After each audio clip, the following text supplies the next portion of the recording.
this is our hotel at Ibis Paris. Hi, Mother. Hi! And then ang mga stuff, mga dresses and all.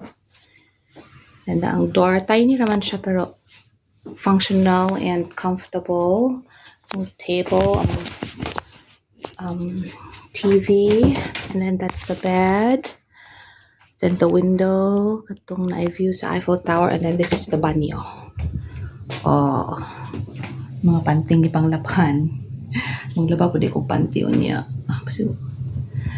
Okay. Ano siya? Memory niyang view.